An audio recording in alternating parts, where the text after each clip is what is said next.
بسم اللہ الرحمن الرحیم۔ کلمۃ المؤلف، یہاں سے اس کتاب کے مؤلف تھوڑا سا مختصر سا پس منظر بیان کر کے کتاب میں شروع فرماتے ہیں۔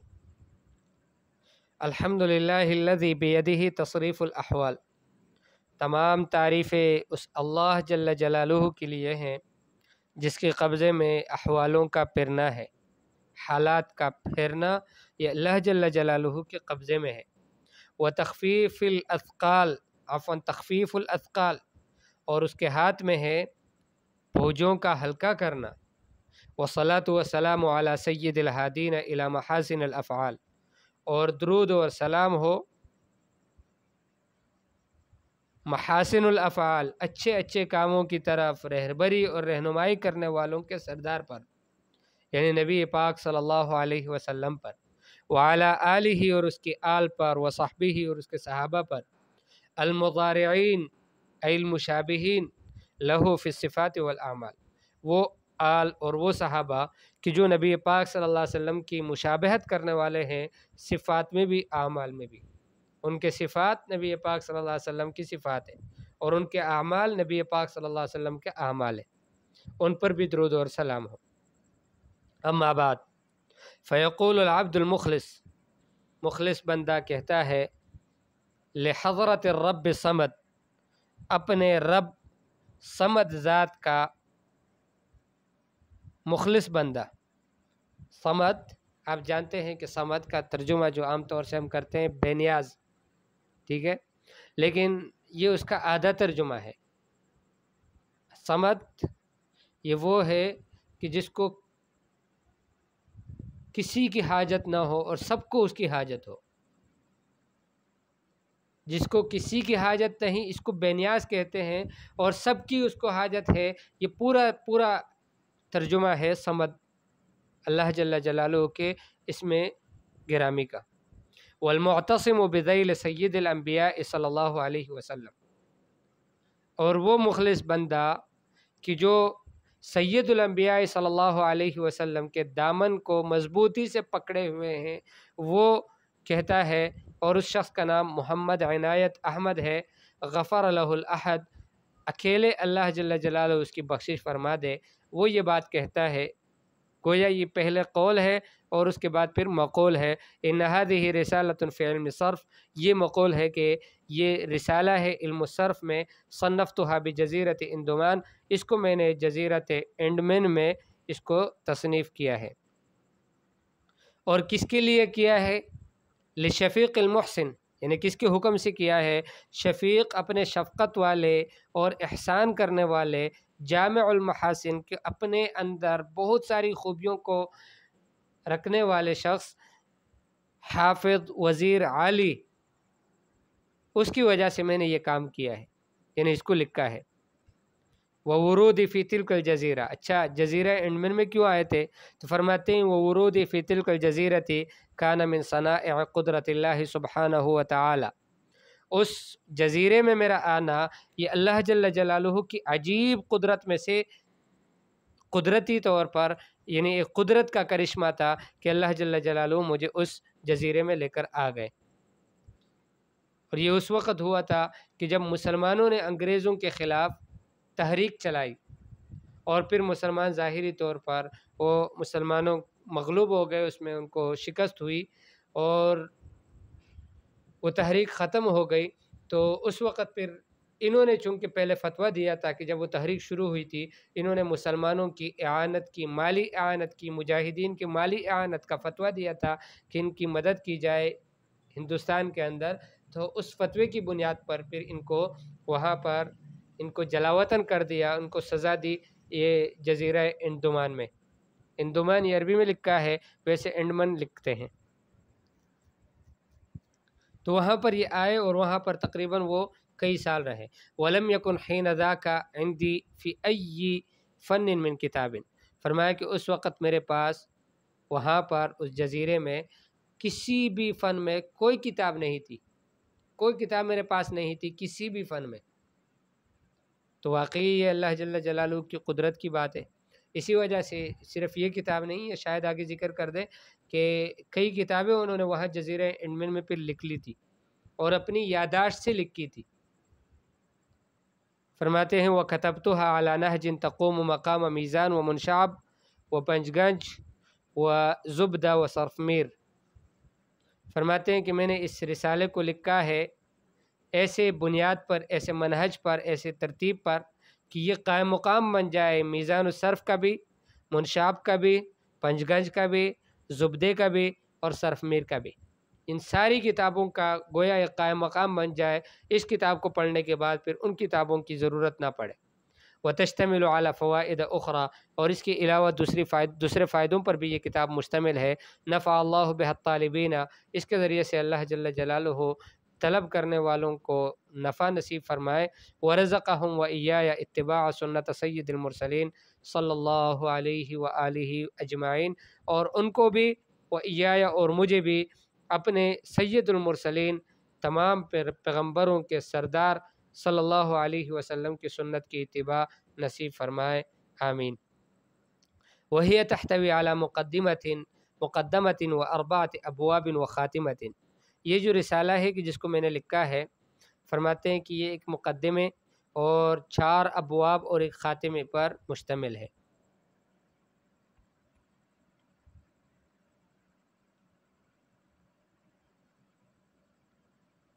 فالمقدمۃ فی تقسیم الکلمۃ و اقسامها. مقدمہ جو ہے یہ کلمے کی تقسیم اور اس کے اقسام میں ہے. اور باب اول جو ہے وہ صیغوں میں ہے، اور دوسرا باب جو ہے وہ ابواب اور ما یتعلق بها میں ہے، اور تیسرا باب افعال غیر صحیحہ کی تصریفات میں ہے، اور چوتھا باب وہ افادات نافعہ میں ہے، اور خاتمہ جو ہے وہ مشکل صیغوں میں ہے. اور آخر میں پھر ملحق ہے خاصیات الابواب سے کے نام سے، وہ بھی آخر میں پھر اس کے ساتھ ضم ہو چکا ہے. اب یہاں پر لکھا ہے الکلمہ.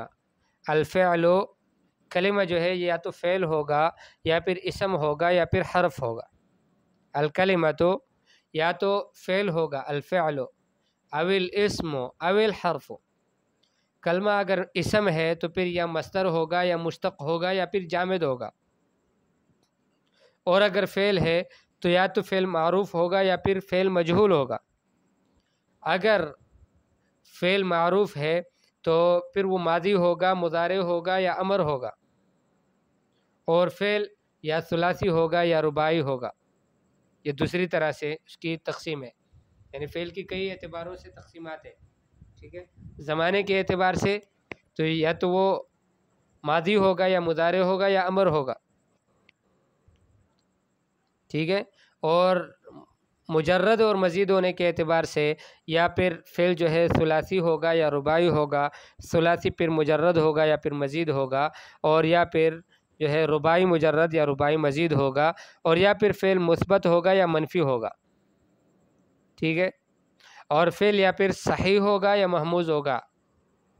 یہ الگ اس کی تقسیم ہے. چوتھی تقسیم محموز الفا، محموز العین، محموز اللام. اور یا پھر معتل ہوگا یا مضاف ہوگا. اگر معتل ہے تو پھر وہ مثال ہے یا اجوف ہے یا ناقص ہے. یا پھر لفیف ہے. لفیف ہے تو پھر لفیف مفروق ہے یا مقرون ہے.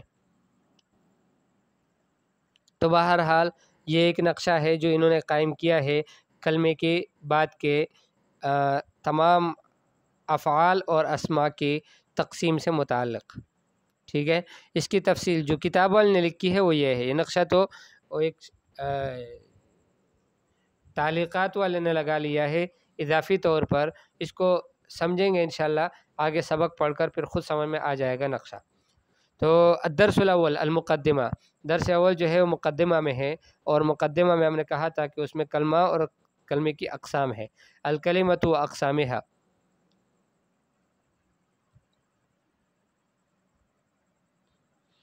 الکلمۃ لفظ موضوع لمعنی مفرد. کلمہ جو ہے یہ لفظ موضوع کو کہتے ہیں ایک مفرد معنی کے لیے. وہ لفظ کہ وہ وضع کیا گیا ہو مفرد معنی کے لیے. وہی علی ثلاثت اقسام، اور یہ تین قسموں پر ہے، فعل واسم وحرف، فعل ہے، اسم ہے، حرف ہے۔ فعل کون سا ہے؟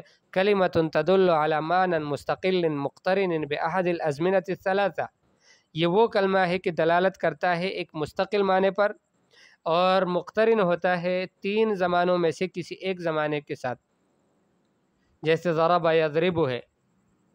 اب یہ ایک مستقل معنی پر بھی دلالت کرتا ہے، یعنی اس کے دوسرے کے ساتھ اس کو لگانے کی ضرورت نہیں ہے، فعل خود سے معنی پر دلالت خود کرتا ہے۔ ضربہ یہ خود دلالت کرتا ہے کہ اس نے مارا، اور یہ مارنا مقترن ہے تین زمانوں میں سے کسی ایک زمانے کے ساتھ۔ الاسم کلمۃ تدل علی معنی مستقل غیر مقترن باحد الازمنۃ الثلاثہ، اسم وہ کلمہ ہے کہ دلالت کرتا ہے ایک معنی مستقل پر، خود سے کرتا ہے، یعنی حرف کی طرح نہیں ہے کہ غیر مستقل ہے، یعنی وہ خود سے کسی معنی پر دلالت نہیں کرتا، بلکہ اس کا معنی تب ظاہر ہوتا ہے کہ جب کسی اور کے ساتھ وہ مل جاتا ہے، یا اسم کے ساتھ یا فعل کے ساتھ۔ تو اسم اور فعل ایسے نہیں ہے۔ اسم جو ہے یہ وہ کلمہ ہے کہ دلالت کرتا ہے ایک معنی پر مستقل خود سے، غیر مقترن باحد الازمنۃ الثلاثہ، اور یہ ملا ہوا نہیں ہوتا تین زمانوں میں سے کسی ایک زمانے کے ساتھ، جیسے زید و بکر، زید ماضی میں بھی زید تھا، ابھی بھی زید ہے، آگے بھی زید رہے گا، اور بکر بھی ایسا ہی ہے، اور معنی دلالت کرتا ہے ایک معنی پر، ایک معنی پر مطلب یعنی ایک شخص پر، ایک چیز پر، کہ جو اس سے مراد لیا جاتا ہے، یہ معنی کا معنی ہے۔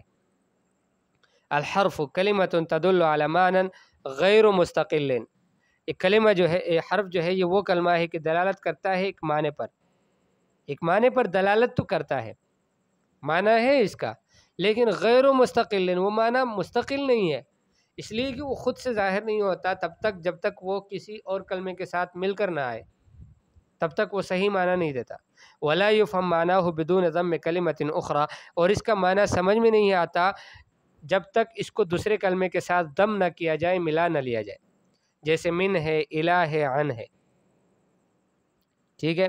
تو فعل کی جو پہلے تقسیم ہے، فعل کی التقسیم الاول للفعل، فعل کی پہلی تقسیم وہو اولا باعتبار معناہ و زمانہ، وہ معنی کے اعتبار سے اور زمانے کے اعتبار سے ینقسم الی ثلاثۃ اقسام، تین قسموں کی طرف منقسم ہوتا ہے، الماضی والمضارع والامر، ماضی اور مضارع اور امر۔ فعل کا تقسیم اول جو ہے باعتبار زمانہ اور باعتبار معنی، یہ تین قسموں کی طرف منقسم ہوتا ہے، ماضی، مضارع، امر۔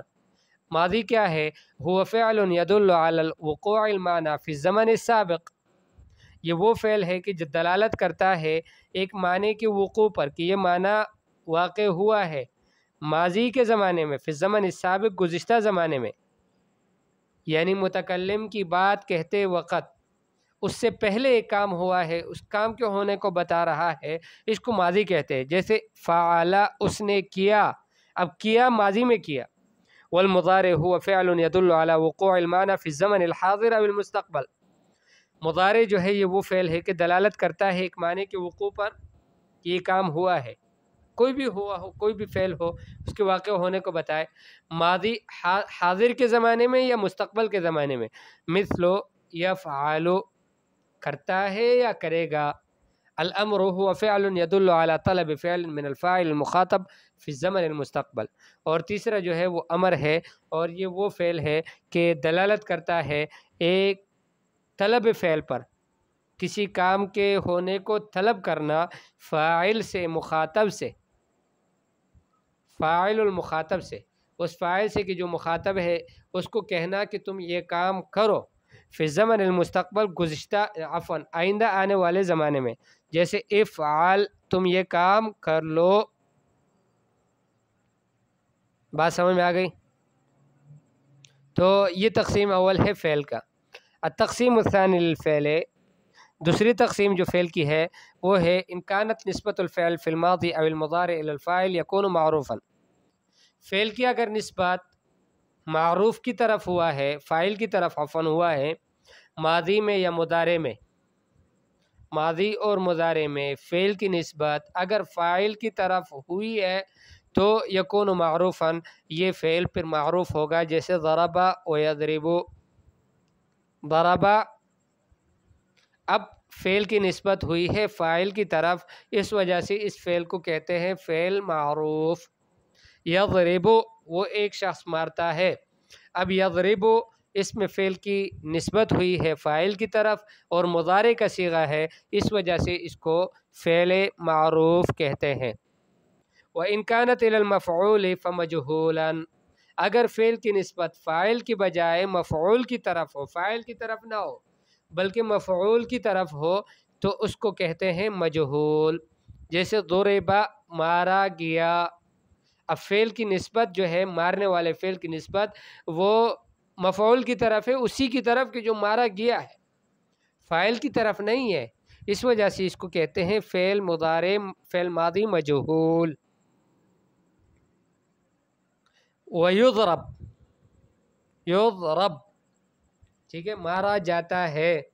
اب مارا جاتا ہے جب یہ کہا تو اس میں فعل کی جو نسبت ہے وہ فاعل کی طرف نہیں ہے بلکہ مفعول بہ کی طرف ہے۔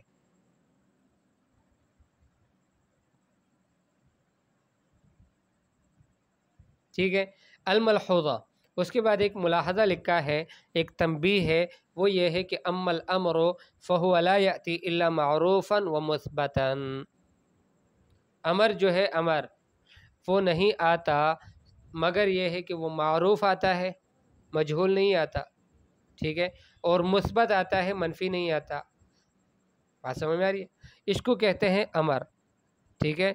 اس میں پھر معروف اور مجہول نہیں آتا، اس میں صرف معروف ہے امر میں، فعل ماضی اور فعل مضارع، اس میں معروف بھی آ سکتا ہے، اس میں مجہول بھی آ سکتا ہے، لیکن امر جو ہے اس میں مجہول نہیں آئے گا، صرف معروف اور مثبت آئے گا، منفی نہیں آئے گا، ٹھیک ہے۔ اس کو حاشیہ نمبر 1 میں دیکھ لیں، یہاں لکھا ہوا ہے المراد من الامر ہونا، یہاں پر امر سے مراد یہ ہے امر حاضر معروف، الامر الحاضر معروف، یعنی اکتب، اکتبا، اکتبو، اکتبی، اکتبا، اکتبنا، ٹھیک ہے۔ افعل، افعالا، افعالو، افعالی، افعالا، افعالنا، بس یہ 6 صیغے، لأنه يطلق عليه الامر اصلا عند المصنف، مصنف کے نزدیک اسی پر بس امر کا اطلاق ہوتا ہے۔ والذي يعده الناس امرا مجهولا، اور جس چیز کو عام طور پر لوگ امر مجہول کہتے ہیں، مثل لتفعل هو ليس بامر عند المصنف، یہ مصنف کے نزدیک امر نہیں ہے، بل هو مضارع باللام، بلکہ وہ مضارع ہے لام داخل کر کے اس کو اسے امر بنایا گیا ہے۔ او هو امر مجہول علی سبیل المجاز، یا پھر وہ مجازی طریقے سے، مجازی ترتیب سے، طریقے سے اس کو امر مجہول کہتے ہیں، لیکن امر نہیں ہے، امر ہمیشہ معروف ہوگا اور مثبت ہوگا۔ بات سمجھ میں آ گئی؟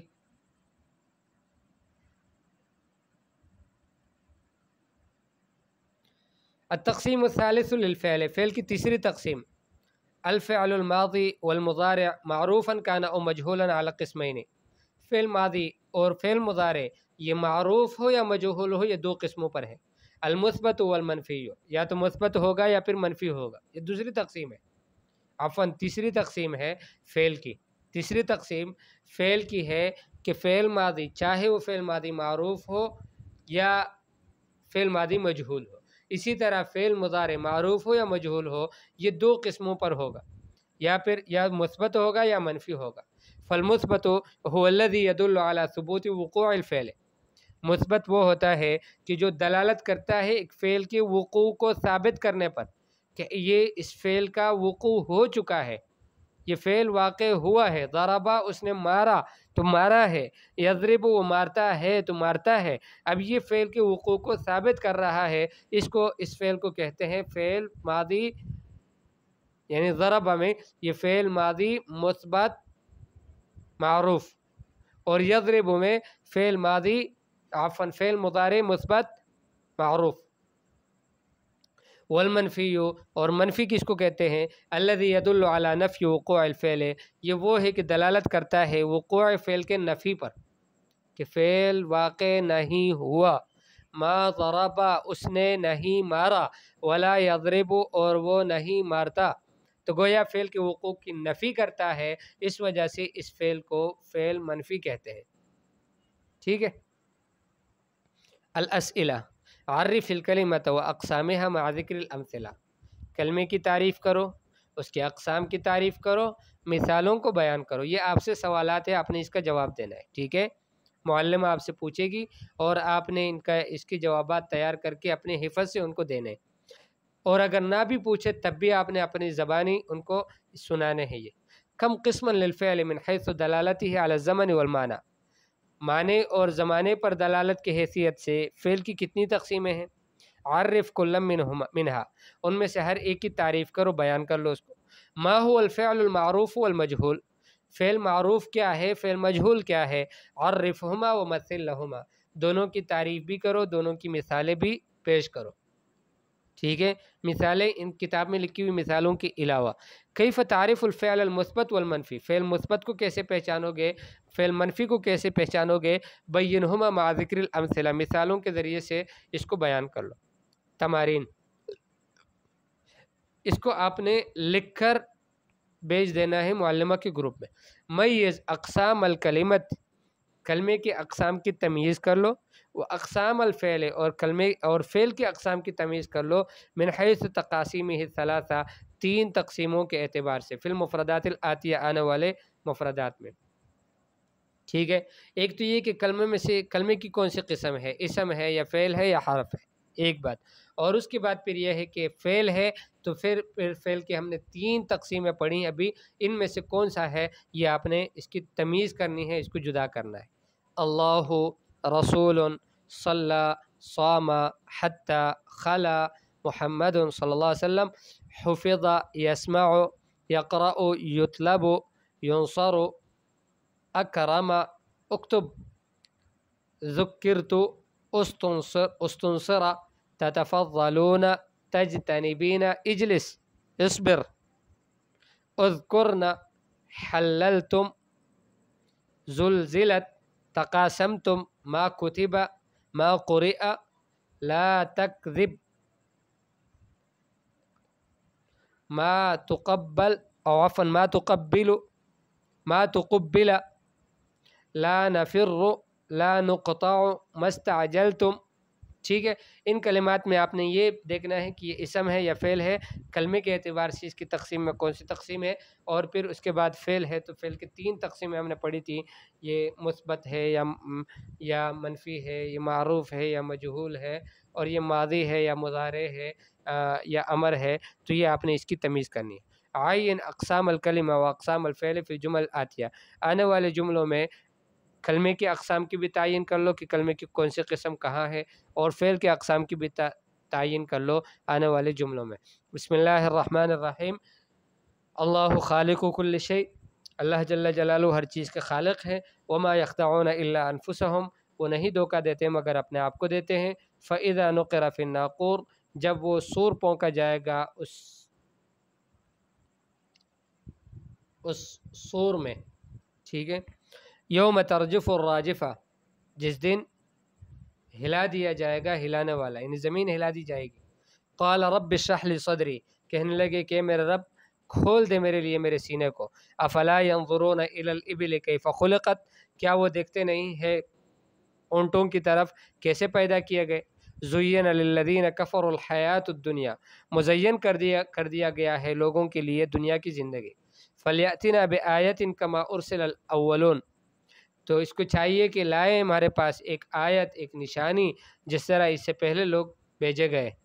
یوم لا ينفع مال ولا بنون. جس دن نفع نہیں دے گا مال اور نہ بیٹے. وَاذْكُرْ رَبَّكَ كَثِيرًا. اپنے رب کو کثرت سے یاد کرو.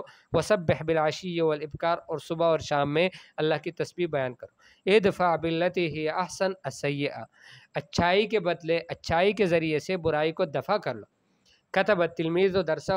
تلمیذ نے، شاگرد نے اپنے سبق کو لکھا. فہم خلیل الدرس. خلیل نے سبق کو سمجھا. یخدم الولد ابویہ. بچہ اپنے والدین کی خدمت کرتا ہے. افتحوا کتبکم. اپنی کتابوں کو کھول دو. سرقت حافظۃ النقود. پیسوں کا بٹوا چوری ہو گیا. طرق الباب فی الصف. کلاس میں دروازہ کھٹکھٹایا گیا. یأکل الولد الرغیف. بچہ روٹی کھاتا ہے. ما کذبت وما خدعت احدا، میں نے کسی سے جھوٹ نہیں بولا، کسی کو دھوکہ نہیں دیا۔ ارکعنا واسجدنا وعبدنا اللہ تعالی، اللہ کے سامنے رکوع کرو، جھک جاؤ، عورتوں کو خطاب ہے، واسجدنا اور سجدہ کرو، وعبدنا اللہ تعالی اور اللہ کی عبادت کرو۔ ما ذهبت اليوم الى السوق، آج کے دن میں بازار نہیں گیا۔ لا نجد ای صعوبۃ فی تعلم اللغۃ العربیہ، عربی زبان کی سیکھنے میں کوئی مشکل ہم نہیں محسوس کرتے، نہیں پاتے۔ انت لا تعرف احدا فی بلدنا هذا، آپ ہمارے اس ملک میں کسی کو بھی نہیں پہچانتے۔ وصل الحجاج الى بلادهم من مکۃ المکرمہ، حجاج عفوا، وصل الحجاج، حجاج الحجیج یعنی حج کرنے والے اپنے ملکوں میں پہنچ گئے مکۃ المکرمہ سے۔ ہات مثالین لکل من اقسام الکلمۃ واقسام الفعل فی التقاسیم الثلاثہ، دو مثالیں پیش کرو کلمے کی ہر قسم کی، اسم کی بھی دو مثالیں، فعل کی بھی دو مثالیں، حرف کی بھی دو مثالیں، اور اقسام الفعل فی التقاسیم الثلاثہ، تین تقسیموں میں، ماضی، مضارع اور امر، ہر ایک کی دو دو مثالیں، اور پھر اس کے بعد منفی اور مثبت کی، اور معروف اور مجہول کی، ان سب کی دو دو مثالیں آپ پیش کر لو، ٹھیک ہے انشاءاللہ۔ یہ آپ کے تمرینات ہو گئے۔ آگے تقسیم الرابع الفعل انشاءاللہ یہ دوسرا درس ہوگا ہمارا۔ السلام علیکم ورحمۃ اللہ وبرکاتہ۔